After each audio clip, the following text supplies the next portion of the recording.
Hey there, YouTube. It's Leisure Tech. Coming at you with something a little bit different today. Bringing a good friend of mine, Farshid, in. We're going to be talking some Star Wars. Any and all things Star Wars. So, everyone, this is Farshid. Say hello, Farshid. Hello, everyone out there in the podcast universe. So, Farshid and I, we work together. We've worked together for, goodness, 4 or 5 years now? And we share a lot of the same kind of hobbies and interests. Star Wars, Marvel, DC, wrestling. We really kind of enjoy all of it, and we've made a couple of trips together. You were lucky enough to attend a WWE Royal Rumble event, the one where Becky Lynch won the Rumble before going on to Yes. WrestleMania. So I was very jealous of that. But also, you and I have made some trips. We went down, we watched Endgame together in IMAX, and then we went and we had the Star Wars marathon where we watched all nine Star Wars movies the night that the Rise of Skywalker was released. So you and I came out of that with some varying opinions of Hmm. the movie, Oh and yeah. we've had several discussions about Star Wars. And Star Wars is it's near and dear to my heart, and it's something I've wanted to discuss on my channel. And you and I kind of spoke back and forth about how I introduced Star Wars to my channel. It's kind of a delicate thing, talking Star Wars on YouTube can be very easily become controversial. So we kind of agreed that this might be the best way to introduce Star Wars. So I'm just going to flat out ask you, when did you first get into Star Wars? I'm not gonna lie. I mean, I probably was maybe 4 or 5 years old, because I was an 80s baby, Hmm. and so obviously as an 80s baby, my parents would buy these little action figures, and I remember having the little snow troopers, the little stormtroopers, the little toys, which I wish I still kept them nowadays, because now those things are worth a lot. But yeah, I had all these varying little toys, and I remember, I mean, back in those days, for those who don't know, there was like only four TV channels: ABC, NBC, CBS, and Fox. And so one of them, I remember, was always showing it, and I thought it was so cool seeing these lightsabers. Obviously, at that moment, I didn't know what the world they were, and people fighting with them, and these lasers and planes out in space and all that stuff. So you got really fascinated by it, and since then, I was basically hooked. I mean, I don't think there's just something about that. It was something so novel, something so cool. The big bad Darth Vader walking around with that breathing and all that stuff. It just hooked me in, and since then I've just loved it. Um, how about you? When did you start? Star Wars has been like you. I'm an '80s baby. I was born in 1980, so Star Wars has always been a part of my life. And my first memory of Star Wars was actually being at a friend's house for, hanging, spending the night with a friend, and The Empire Strikes Back was just on in the background on the TV. I mean, I don't know what it was on. I guess it must have been HBO or something. I mean, I was no more than 5 years old, so obviously Return of the Jedi had already come out at that point. But I remember, the scenes on Hoth. That's just vividly in my memory. Um, so ever since I was hooked, and I remember growing up with the VHS tapes of Star Wars and just playing them nonstop. I remember being very excited when they were releasing the special editions of Star Wars in the theaters in the mid to late '90s before the Phantom Menace came out. It was my first chance to get to see Star Wars in the theater. Had a lot of fun with that, and I really enjoyed it, and it really led up to the Phantom Menace coming out. And whenever the Phantom Menace first came out, I was excited. I mean, hey, this is, I guess, what Star Wars is supposed to be. Right. So what's your favorite Star Wars movie? I'm still old school. Mine was Return of the Jedi. I remember people always said Return of the Jedi, and I was like, dude, it's the only one where there's 47 minutes. I remember back in the day timing it, 47 minutes of just straight action, from the battle on Endor, which I know people have issues with the Ewoks and stuff like that. One day we could talk about it, to the battle up in space, to Luke and Vader fighting on the Death Star. You have all of these variables all happening. You have different types of action sequences. You have different type of stuff, and the storyline was good and it connected everything. And you have the, bombshells dropping. I mean, you already had the bombshell in Empire Strikes Back. Now you have more dropping. Twin sister, all of that stuff. Oh yeah, spoiler alert. We should probably warn everybody, but if Uh, you need a it, you spoiler know, alert right now. if they're here watching Star Wars, we've had 9 Star Wars movies and a spin-off show. If they don't know that Luke and Leia are brother and sister, then they're at the wrong channel. Yeah, so I mean, just all of that, and I was enamored by it, and I don't know why. I liked the color green when I was a kid. So Luke Skywalker's green lightsaber, the Jabba the Hutt sequence, I just love that entire movie as a whole. To me, it's my favorite. What about you? I wholeheartedly agree with you. I know everyone. The popular pick is Empire Strikes Back, Right. or Revenge of the Sith. For me, it's always been Return of the Jedi, and I will tell you that the release of the prequel trilogy really cemented my love for Return of the Jedi even more. Growing up, I really enjoyed the father-son dynamic, even though it was like really twisted Right. father-son dynamic between Luke and Vader. The acting was kind of subtle. You know, you have Vader, he's in a mask, he can't emote, but Right. with his motions, his movement, and just the camera lingering on him, like whenever Luke first turns himself over to Vader on the Forest Moon, he turns himself over.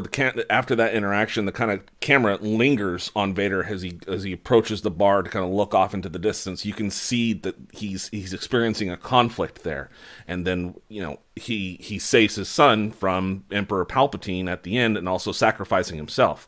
Right. So the original trilogy was very much the story, the adventures of Luke Skywalker. But whenever they released the prequel trilogy, for me, it kind of changed it. It was no longer about Luke Skywalker. It was about the rise, the fall, and the redemption of Anakin Skywalker. Right. And for me, that ultimate redemption of Anakin at the very end of Return of the Jedi, I don't know. That movie has always been my favorite of the Star Wars trilogies, of all the Star Wars movies. Oh yeah, and all the characters, all the things that are going on. Like I said, the action sequences, but the emotions involved in it, because Lucas was genius back then in just slowly building things up and be like, what are you going to do next? What's going to hit next? Yoda dropping the bomb, then Ben talking, Obi-Wan Kenobi, Ben Kenobi. Well, I was going to say it like that.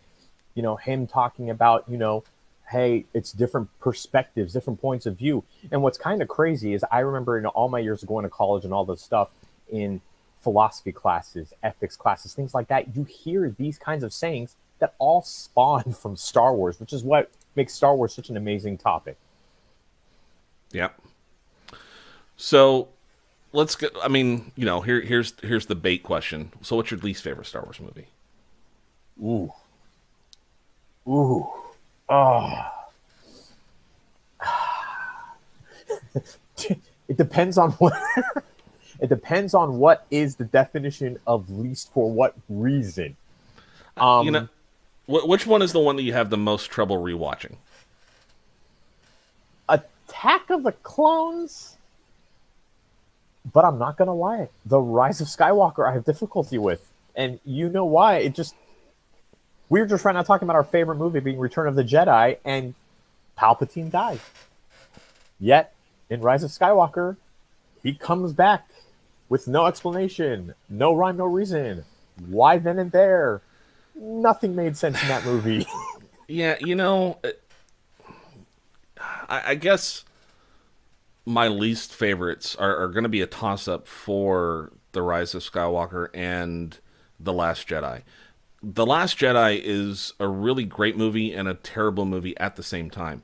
There are things in the Last Jedi that are fantastic. I think Rian Johnson is a really good director, but it's the first time he had total creative control over a story, and I think that created a problem for him.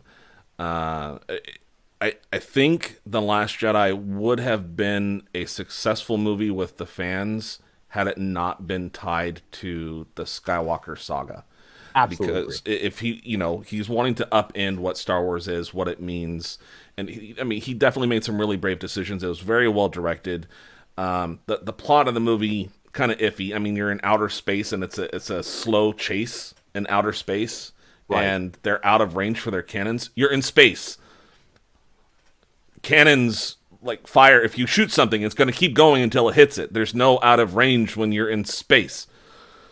But that's, getting beyond that, the subversion of expectations just for the sake of it, that was a problem. And I think my biggest problem with The Last Jedi is the fact that it was tied to the Skywalker saga. And then The Rise of Skywalker, it it tried to apologize to the fans for The Last Jedi and go back to what they were trying to build on for The Force Awakens, but then continue the story that was done in The Last Jedi, and then tie it back to the originals by bringing in Palpatine. It's not. You could have brought back Palpatine. He survived in the expanded universe. There was stories of him cloning himself just like they did in The Rise of Skywalker, but it was poorly executed, just like you said. And the marketing for it, they gave the backstory in a freaking video game for Palpatine Rising in Fortnite, and a lot of the fans of Star Wars are not necessarily Fortnite players. A lot of Fortnite players are people that are 20 years and younger. Apologies to anyone that plays Fortnite who's my age. And I try playing it and I'm garbage at it. So I don't play it. But it, and the start of the Rise of Skywalker is so choppy. You go so fast through so many different moments. It never has a moment to catch its breath and to really gain its footing. So both those movies are a bit of a mess, and I know The Force Awakens also gets a bit of a bad rap for kind of being a retread of Episode 4, A New Hope. Right. But I think people are also looking at the prequel trilogy with some rose-colored glasses now, because the prequel trilogy was not necessarily very well received when it originally came out. People, the Phantom Menace got okay reviews, but everyone hated Jar Jar Binks unless you were a little kid. The acting was iffy. The kid that played Anakin was Best thing about the Phantom Menace was Darth Maul. Attack of the Clones, you said it's your least favorite. Anakin hates sand. There's just the really awkward romantic dynamic between Anakin and Padme. And then The Revenge of the Sith, really good movie. It's one of my favorite Star Wars. But at the time, the prequel trilogy wasn't necessarily very well liked. So when The Force Awakens came out, it was initially well liked. One of the first lines of the movie is, "This will begin to make things right." Right. By the guy who was in The Exorcist. I can't remember his name, the old guy. He gives Poe Dameron the little MacGuffin that he's going to be carrying with him, the map to Luke. And, I remember reading the reviews for The Force Awakens, and they constantly quoted, "This will begin to make things right," because a lot of people had troubles with the prequel trilogy. And now it's kind of like, as the sequel trilogy went on, people started to look less and less fondly on Force Awakens. But I actually really liked The Force Awakens. I thought it started off very well, made a very good premise. Where's Luke Skywalker? We got to find Luke Skywalker. And it went off the rails. The funny thing is, if you want to talk about the prequels, the original trilogy, or Episode 1, Phantom Menace. Ironically, I saw it.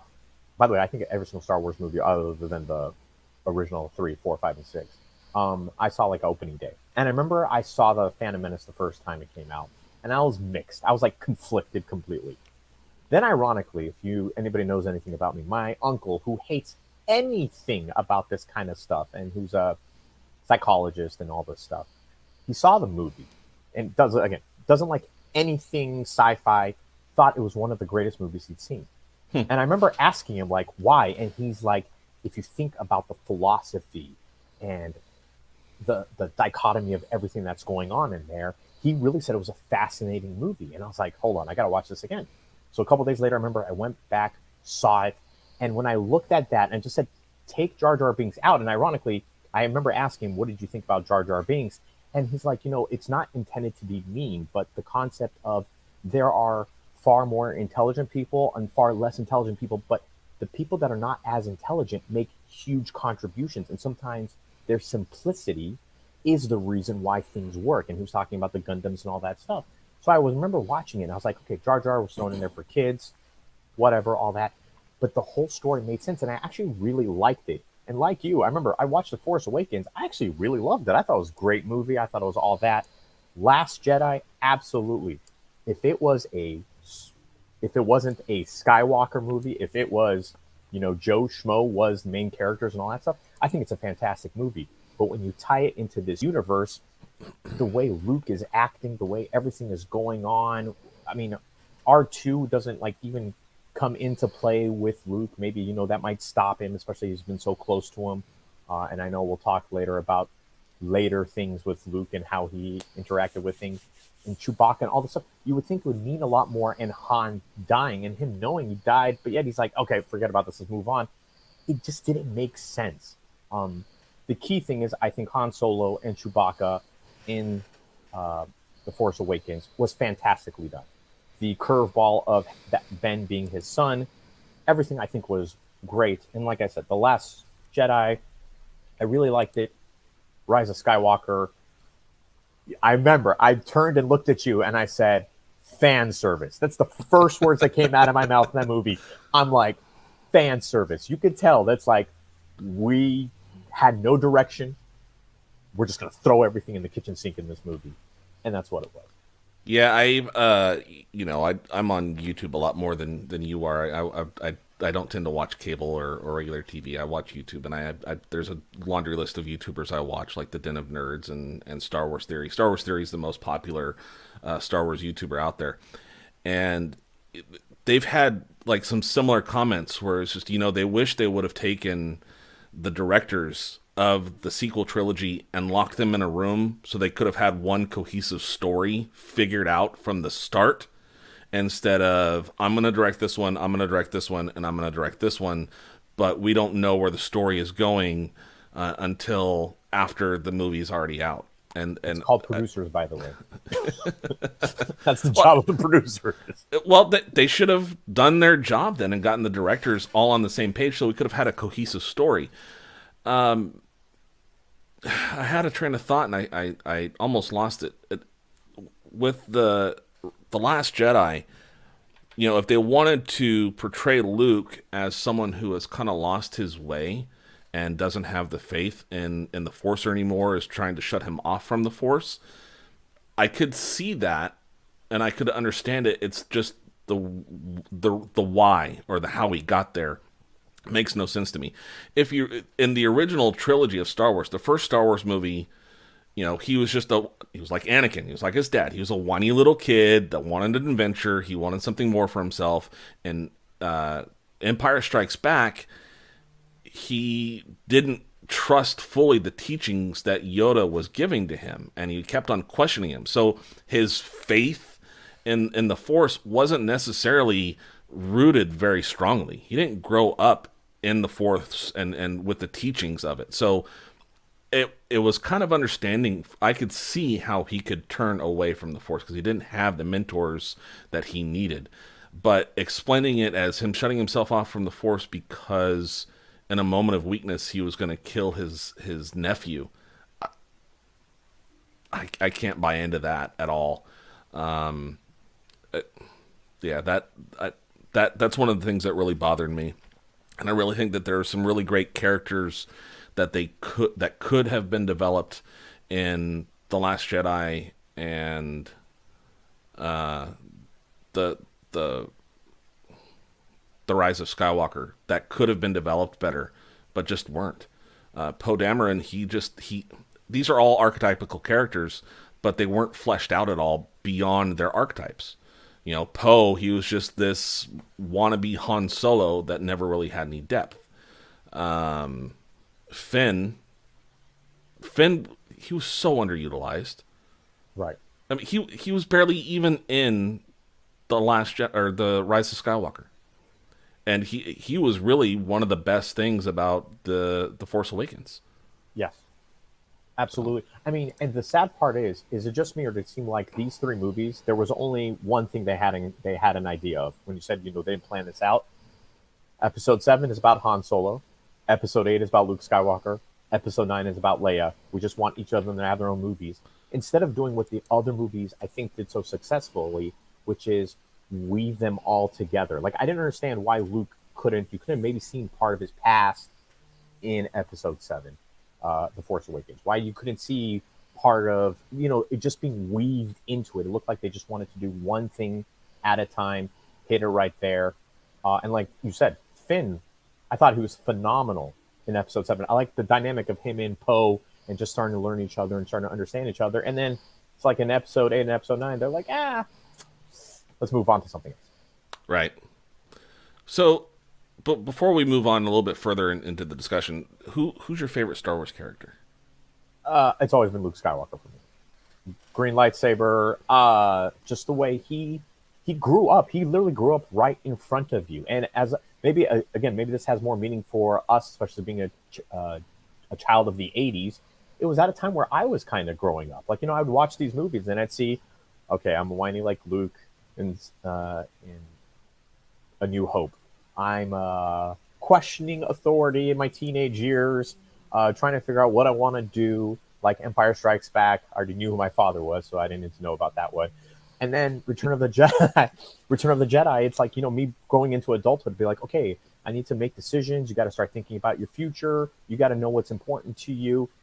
Family, he's going to make the sacrifice for his sister and all this stuff. And hey, if he dies on the Death Star, he dies, but he's got to go for his father. He's got to make everything right. It was something about that character.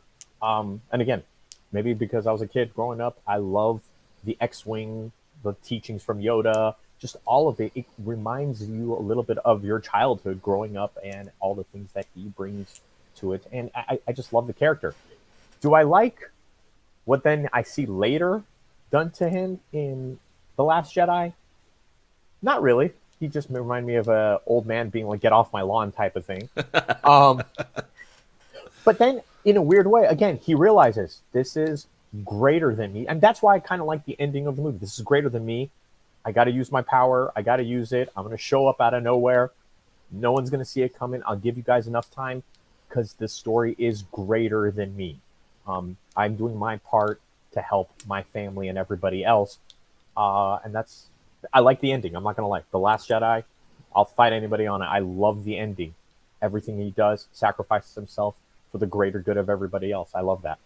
Yeah, I again, I didn't have a problem with him necessarily dying at the end of that movie. Again, it's a movie that I love and I hate mutually.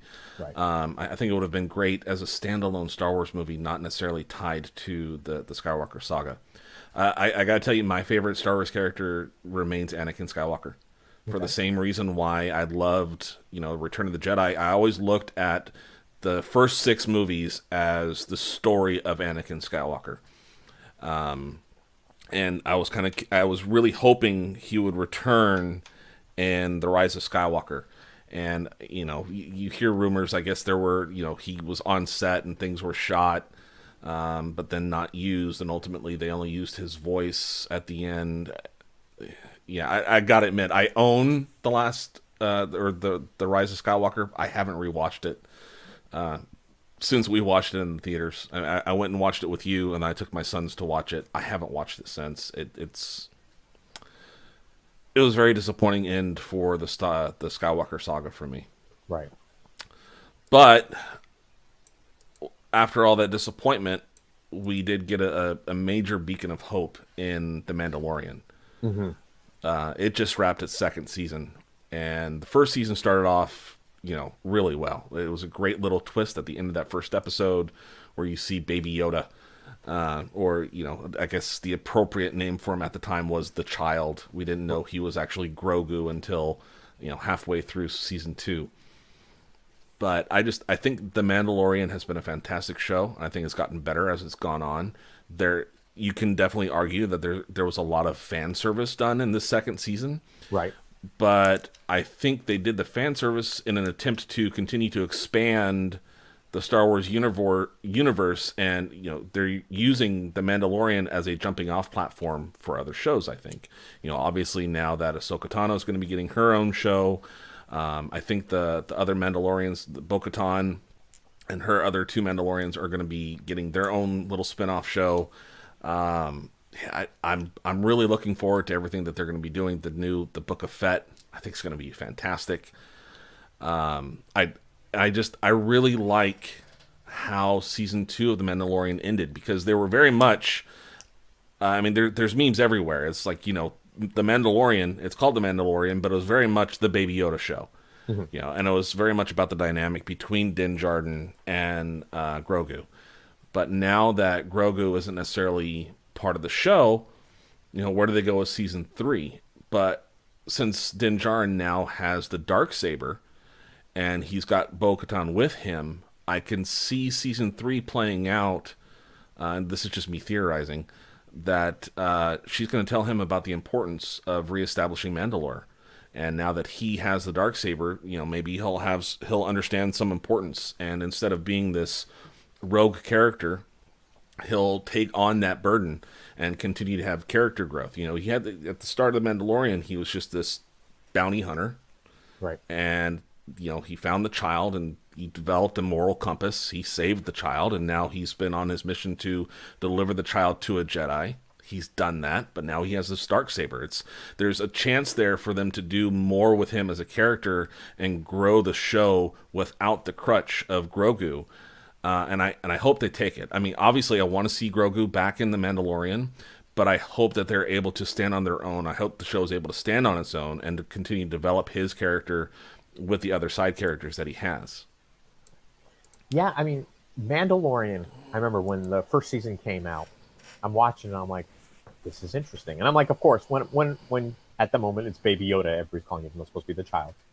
I'm like, of course, Disney, genius. But then when you find out the backstory that no, Jon Favreau had this in his hidden pocket, Disney really didn't even know about it. It was not an idea. It was to get some emotional attachment in there. You're like, And it's ironic, you and me were talking about, episode 7, 8, and 9 having no direction. And now you have a guy coming from a universe that is planned out to the T. That I'm guessing whatever movie they're going 20 years from now, they already know what the plan is on all that stuff. You could tell that he had this idea. He's like, I'm going to do fan service, but not in the way where other movies do fan service. I'm not throwing things at you just to make everybody happy. I'm throwing things at you that people want to see, that I'm going to explain, that's going to be done in a way that means something to the characters, that makes sense. Again, episode 9 made no sense to me.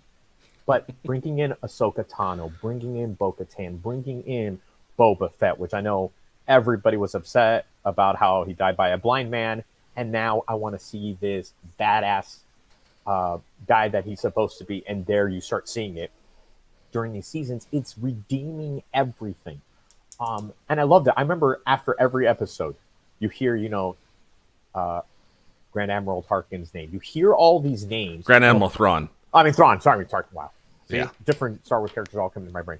Grand Admiral Thrawn, all these characters coming into play, and everybody's like, oh my God, is this person? And I'm like, I didn't watch the clone. I watched them here and there, but I didn't fully engulf myself. Maybe now Disney Plus going to go crazy on it and watch all this stuff. But I'm like, okay, I got to watch this, but everybody's going crazy. Like, who's going to come here? Who's going to come here? But it made sense to everyone. Everything made sense. It wasn't out there. And when season 2 of The Mandalorian comes out, and everybody calls these, side missions where it's like random stuff happening.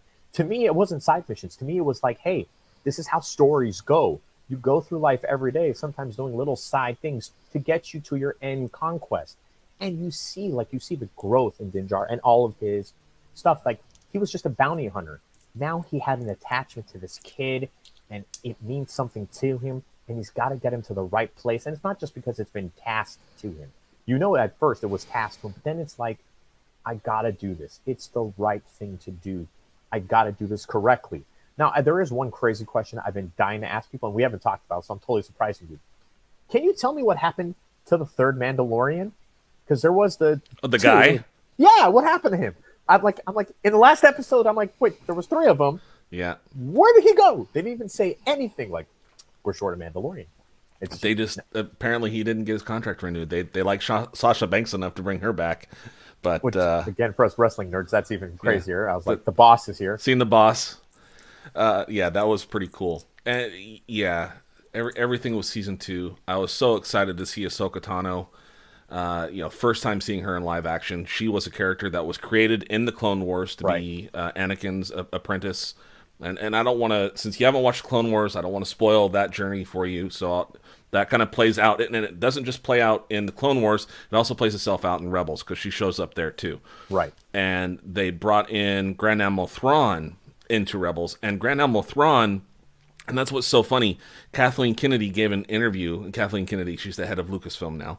Right. She gave an interview when talking about these new Star Wars movies and how they're such a tough nut to crack. It's not like they have comic books or other books to pull inspiration from to create these movies. And it's like the dumbest thing that anyone could have ever said. She either is completely ignorant to the history of Star Wars or she just doesn't care, because Grand Admiral Thrawn actually was part of what a lot of Star Wars fans considered to be the unofficial sequels to the original trilogy of movies. It was three books that were created by damn it, I can't, I'm gonna get destroyed now for not remembering the writer's name. But it was a book of trilogies, and it's referred to as the Thrawn trilogy. The first book was Heir to the Empire, and Grand Admiral Thrawn was introduced in that book. And he's not a human; he's a different type of race of character. He's blue, and he was very cunning and very smart, and he was kind of taking it upon himself to continue to lead the fleet, the Empire fleet of Star Destroyers. So bringing him into Rebels just shows, no, there is history that we can look to inspire the movies going forward. Hell, even Palpatine being resurrected as a clone. There was a comic book created by Dark Horse comics back in the 80s where Luke Skywalker actually turned to the dark side for a little bit during that arc of stories, just so he can defeat the Palpatine again, because he had come back as a clone. So I appreciated her continuing to be on the hunt for I appreciated Ahsoka Tano continuing to be on the hunt for Thrawn, and seeing Bo-Katan and her still wanting to find the Darksaber, because she had the Darksaber in Rebels.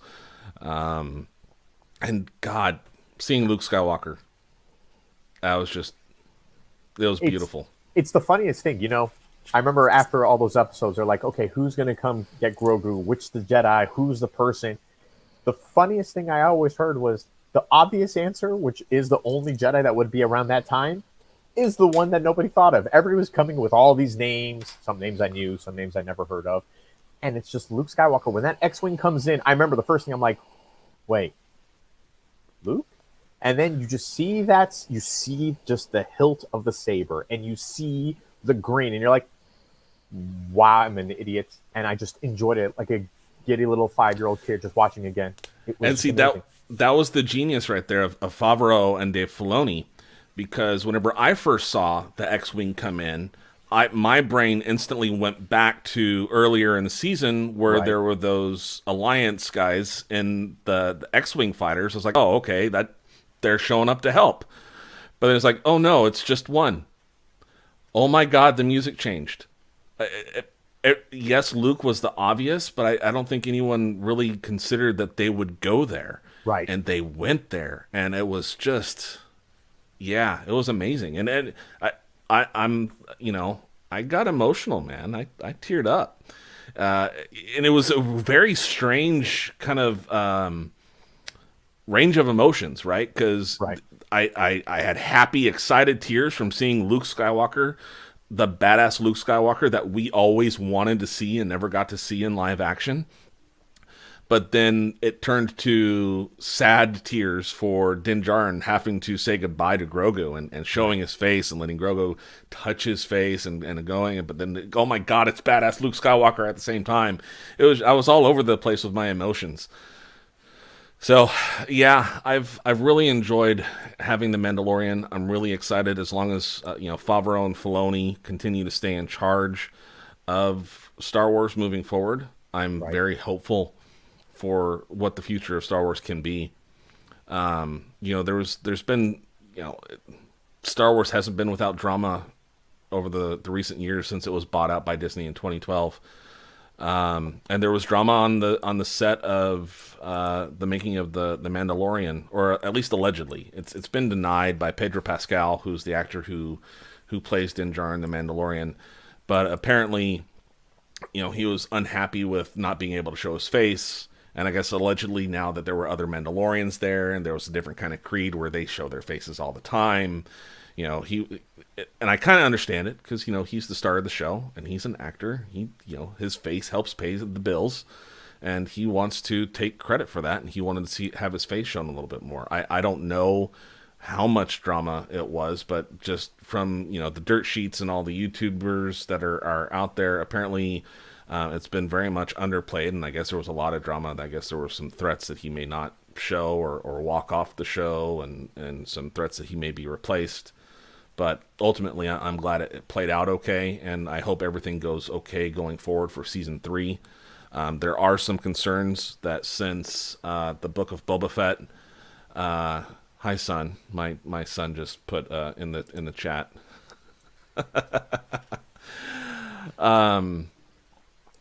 So there is some concern that since the Book of Boba Fett is coming first before Season 3, they're actually going to go into full production on the Book of Boba Fett and produce that show and then release it. And after they're done with production on Boba Fett, they're going to go into Season 3. There is concern that that actually leads some credence to the drama behind the scenes with Pedro Pascal, and I really hope that's not the case. I don't know. It doesn't. I hear this and I'm like, it doesn't make sense. I mean, you think when he gets the script and he's like, "Hey, this is how the first season's going to be," you think he'd be like, "Okay, so I'm not going to show my face." Season 2 comes along, I'll show my face a little bit, and it was in times it mattered. Because it was for the kid. He took it off for the kid. I hope it's not true. I mean, I did watch Jon Favreau on Good Morning America. Somebody sent it to me, and it said, I sent it to you. You sent it to me? I thought somebody else sent it to me. No, I sent it to you. I don't know. Okay, no. Whatever. Anyways, yeah, but you probably did. But I mean, if you listen to what he's saying, they want to do pre-production of Boba Fett because it's something new. You want to do that first. They already know how to do The Mandalorian. And if anybody's ever watched, by the way, the behind-the-scenes stuff on The Mandalorian on Disney Plus, fantastic. The director's roundtable? Not just the director's roundtable, other seasons and episodes where we talk about the directors, the score, the actors, the sets, and all that stuff. I just saw it. Literally, I just saw it. It was like season 2, and I'm like, wait, there's another one right now? I got to see this. But it's really good to see. But you can see how it's almost, I think Jon Favreau knows it's simple. Boba Fett's something brand new. I got to make that first. Because they allegedly said both of them are 2021, December of 2021. So I'm thinking, we got to film Boba Fett, Mandalorian simple. We'll get that into the groove. We already know what we're doing. And knowing him, it's funny. You mentioned that. I think he's going to take the mask off. I think now it might be the other way around. Who knows? Maybe the Darksaber. I mean, all these things. There's so much potential. But one thing that I know you and me are in complete agreement with, the F&F boys, I'm going to start calling them. Maybe I'm going to start hashtagging that and everybody will start getting that. The F&F boys and Favreau and Filoni, those two together are geniuses because Filoni worked on Clone Wars. Mm-hmm. Favreau, again, launched Marvel, Iron Man, Risk, all this stuff. Let's get a Robert Downey Jr. is perfect. Let's do all of that. Probably we'll do an episode of Marvel one day. But all of that, those two guys, I have no fear in them. They know what they're doing. They're confident in their decisions. They have the realms of what they're doing. My favorite thing is hearing about Favreau and how he used to work in the movie theater when Star Wars came out and he got to watch it all the time. So these are guys who have the investment, who don't want to ruin anything, who are probably smart enough to look at what the fans are saying, look at what the stories are saying, and kind of go the directions that they feel is appropriate and the right way to go. And like I said, I hope we see Grogu.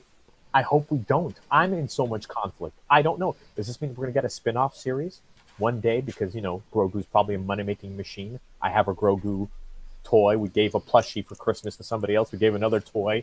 At Disneyland, they have the one where he moves his arm up and he actually uses the Force. Is there going to be a spin-off Luke and Grogu show of how he trains them? I mean, there's all possibilities out there.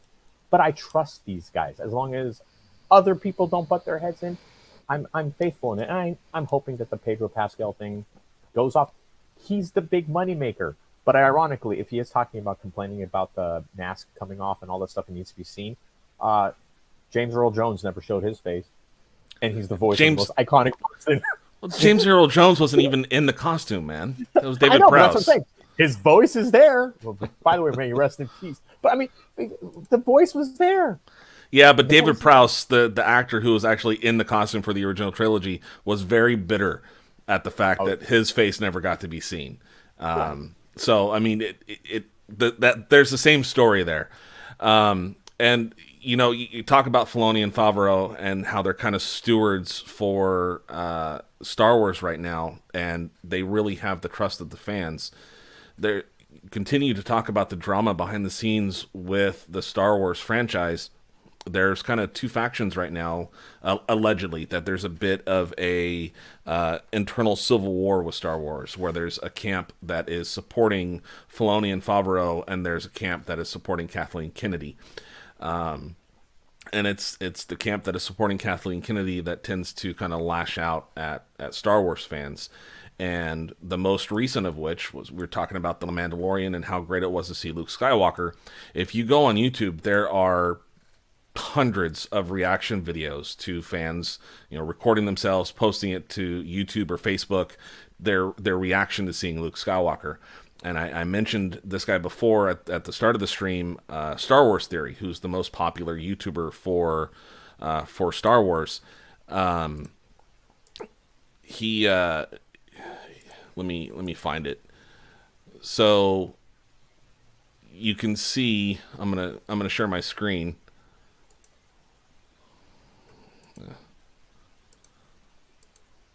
There's a bunch of YouTube videos about Star Wars Theory. This is him right here. Uh huh. I'll find his page. Where you at? Jeez Louise, you got a lot. Yeah. So this is Star Wars Theory, Uh huh. and he actually had a reaction to seeing Luke Skywalker that was very emotional. He got very emotional, and but this guy Pablo Hidalgo actually made fun on Twitter, and he has a private Twitter account. And this is a Lucas executive, Pablo Hidalgo, and Okay. he actually made fun of this guy for having an emotional reaction, and it's created a lot of news and a lot of drama on Star Wars. It's just right at the point where he says emotions are not for sharing, and it's right at the point where Star Wars fans are we're just getting back to the point where Star Wars is fun again, and now it's like there's continued drama. There's just they're creating drama for drama's sake because they don't like what has been done recently with the Mandalorian. They liked pushing. I don't want to make assumptions, but a lot of the people that support Filoni and Favreau and the ones that support Kathleen Kennedy, the two sides say that the Kathleen Kennedy side of the Star Wars house is wanting to push a social agenda. The whole thing with The Last Jedi, your last name doesn't have to be Skywalker to be a Jedi. The Force is female. So that created a lot of drama, and it created a sect of fans called the Fandom Menace that kind of pushed back against it. And it's just it's disappointing to see that because I love Star Wars because I love Star Wars. I love the stories. I love getting engrossed in a story. I tend to give movies the benefit of the doubt, even whenever it's not like a really great movie. I'll enjoy it. I watched Wonder Woman 1984. It's kind of getting lambasted with reviews right now. Really? Yeah, I liked it a lot. I thought the start of the movie was awful. The start of the movie with her kind of saving that mall, it was so campy and over the top. I thought it was terrible, but it recovered really well, and I thought it had a lot of heart. I really enjoyed Wonder Woman 1984, but I tend to give a lot of movies the benefit of the doubt because I just like I enjoy being told a story, and I'll go along for the ride. I'm not going to Right. make any predeterminations of what you have to tell me. You're the storyteller. I'm the viewer. I'm gonna enjoy your story. Right. And that's why I love Star Wars. I love the whole mythos, and it just sucks that the community can't just we're gonna get into a discussion about just the world on the whole if we're not careful. But it sucks that we're in a world right now where people can't just enjoy things for the sake of enjoying them. They have to put a cause or a spin or some kind of stance behind everything. You can't just tell a story now without it just being a great story. And that's what I enjoyed the most about The Mandalorian. It's been 2 really great seasons of just fantastic storytelling. You could make the joke that if you're following this hatred world, you're following the path to the dark side. Um, and it is ironic. You know, you and me have always talked about this, that I try to enjoy movies. I'm there for entertainment. It's my money. Let me do it. I'm kind of confused at that one executive saying, "We don't want to know your reaction." It's like, so then why are you making these movies? Is it not for? Is it just for my dollars? And if it's just for my dollars, then why not just have an entire 2.5 hour Grogu movie? And I'm sure you'll make billions of dollars off of that because every single kid will drag their parents, and us will be going too, just because it's Grogu. Right.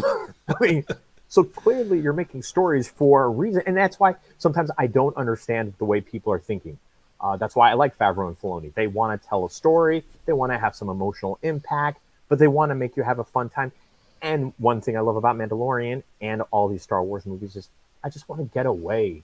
Especially in the year of 2020, The Mandalorian was the greatest getaway. I mean, I think I know tons of people. Friday, some people were debating, you and me, because we work. I was like, do I stay awake at midnight and watch it?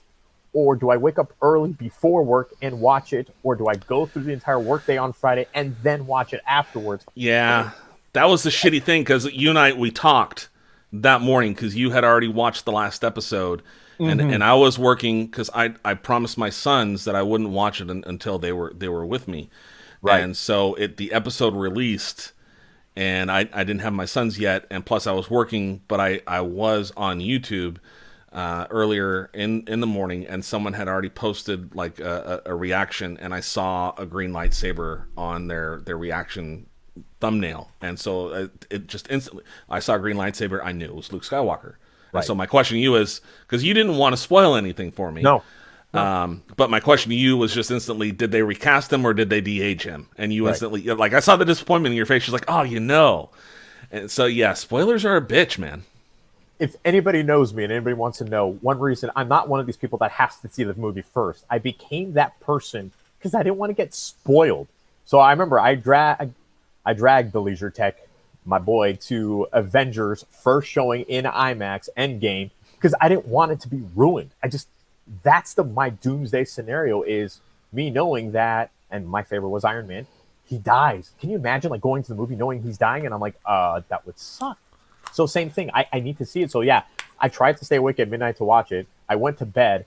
I woke up an hour and a half before work. I'm like, I could get away with watching the show right now. So I watched it because I'm like, I don't want spoilers. I hate spoilers. It ruins my giddy little excitement as a kid. So you already knew it's Luke. I had no idea. So I'm like losing it on my couch, just like losing it. Like, this is amazing. I even paused it. I remember I paused it. I was like, hold on. Okay. Now let's watch it. Because Yeah, I lost it.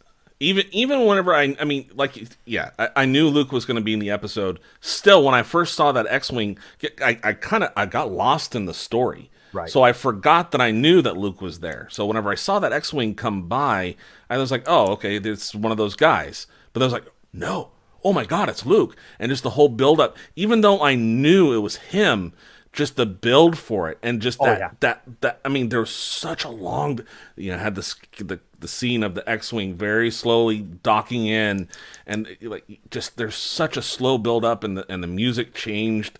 I'm getting goosebumps right now just talking about it, and I got super emotional, like just tears coming down my face, trying to hide them from my kids. It's one reason, and I don't know who the director was, whoever directed it. And by the way, all the directors have done a fantastic job. I'm actually quite shocked to see Bryce Dallas Howard as a director, but she's really good. Yeah, she's been great. Really good. She's directed a few episodes of the show. Oh yeah, and so I love her as an actress. And now seeing this, I'm like, okay, she's really good at this. But the way the episode is done, it. And I know it. I'm just waiting for him to take off the hood. I'm wanting to see a little bit of that face, and you don't see it at all. He goes through all of those dark droids, all the way through until the very. And then you forget, but I kind of remembered. I'm like, R2 should be in the X-wing. You don't even think about it, and then I hear his beep beep, and he comes in, and I'm like, oh, R2, which he's back there, by the way. I see him right there. Yes. In my background. I, Yes. it just makes me so happy. It's geniusly done. And this is what I don't understand. If you have workers that do such a great job, the Kathleen Kennedy side versus the Jon Favreau side, clearly this is working. Was top 10 in Nielsen ratings. I mean, for a streaming thing to be in top 10 in Nielsen ratings is unheard of. Baby, They're in the go, business of making money, right? So I, do what makes money. Shut up and take my money. exactly. We bought plushies and things and keys and all the stuff from Disney. We're wearing Disney stuff nonstop. I want more. So I don't know what they're doing. If this is really there, seriously, Disney needs to reconsider some of these things.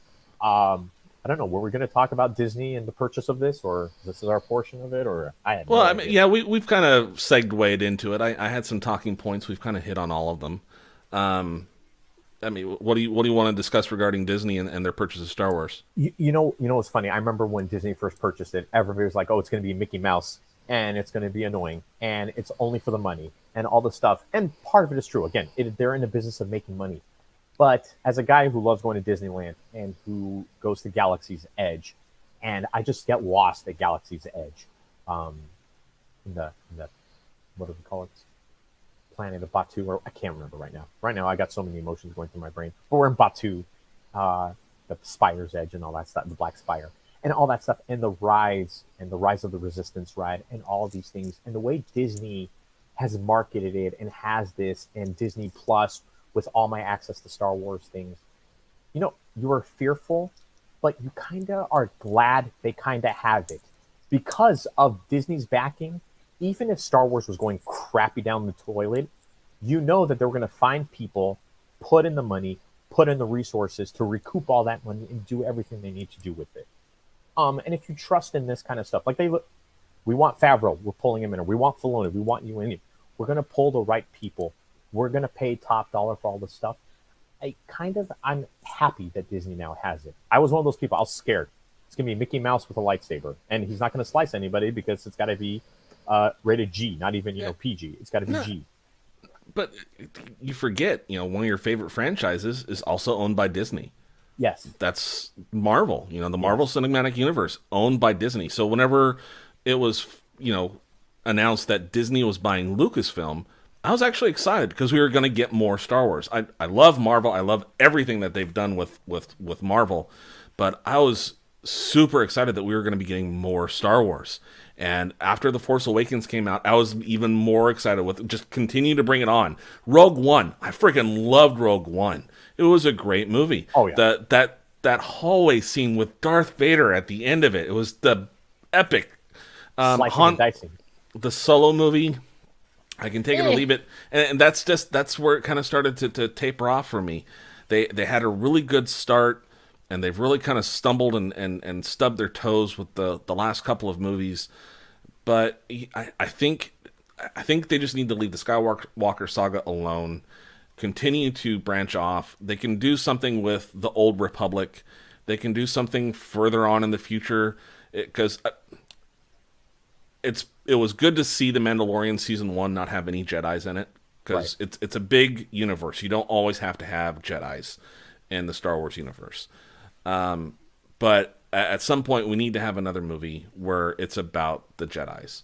And I would personally love to see an Old Republic movie, something where they look at that history and just the history of the Jedi and the history of the Sith, maybe the origins of the Sith. I don't give a shit. We need to have another Right. we need to have another movie that's outside of the Skywalker saga because I think they completely stubbed their toes there. It's supposed to be episode 9 was supposed to be the end of that anyway. They're going to be coming out with the Rogue Squadron movie. Cool, but I want to see some lightsabers on the big screen. I do, and as a guy who went to Star Wars, who went to there and built my own lightsaber, dude, take my money. I love it. Take it. Yeah, So I don't know what just they're complaining about. yeah, they just need to show respect for what's been there before, and just tell a story. I don't need to be told a story with some kind of underlying social message. It's Star Wars, man. Just tell a Star Wars story. which is ironic if you look at Star Wars. It has a social message just in it. If you do things right, the right messages will come across. Yeah. I think. So we're approaching the 1 hour mark. Holy cow! Yeah, I know. I'm kind of surprised that we were able to talk this long. We've had a couple of viewers. Not a big deal. I'm a very small channel. But I wanted to introduce Star Wars to my channel, and Farshid, I very much appreciate you helping me do this. Anytime, So you know me. We could I'm talk all hoping this stuff. I'm hoping to have some more Star Wars content in the future, and I definitely like the idea. We got to talk Marvel. We got to talk about the Infinity Saga. There's a lot more for us to discuss. Because once you and I get going, we don't tend to stop. The two of us can carry on a Oh, yeah. conversation for an hour. Oh yeah, and one day the controversy of called DC. Yeah, yeah. I'm very much looking forward to the Snyder Cut. I'm- We'll talk when that. I mean, we'll talk. We'll talk. That's yeah. No, definitely anytime. Anytime. Yeah, I know. I mean, literally, I think a lot of people are out there that they like DC, they like Marvel, they like Star Wars. That could be a conversation for the next 5 months. If we just get yeah. like 3 people talking, we would be talking for 5 months. Oh, for sure. Nonstop. Yeah, I'm looking forward to the Snyder Cut. I'm looking forward to seeing how that will play out, and I hope that it is something that continues on. I hope it's not just a kind of a one-off thing. I hope they, there's a lot of rumors. Yeah, we're getting off topic now, Right. but anyway, thank you Yes. for helping me introduce Star Wars to my channel. I appreciate it. You're welcome. Thank you. Thank you All for right. having me on. Thank you, everybody. Talk to you next week, bud. You too. All right, bye. Bye.